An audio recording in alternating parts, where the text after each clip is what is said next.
இப்படியாக சொல்லுகிறது, நானே திராட்சை செடி, நீங்கள் கொடிகள்.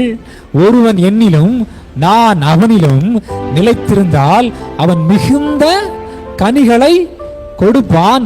என்னை அல்லாமல் உங்களால் ஒன்றும் செய்யக்கூடாது.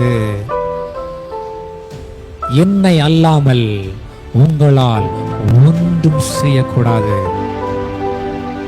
ஆமென். ஒருவன் என்னிலும் நான் அவனிலும் நிலைத்திருந்தால் அவன் மிகுந்த கனிகளை கொடுப்பான். கனிகளை அல்ல, மிகுந்த கனிகளை கொடுப்பான். என்னை அல்லாமல் உங்களால் ஒன்றும் செய்யக்கூடாது. இயேசு கிறிஸ்து இல்லாம, அந்த லோகோஸ் இல்லாம, வார்த்தை இல்லாம உங்களால் ஒன்றும் செய்யக்கூடாது.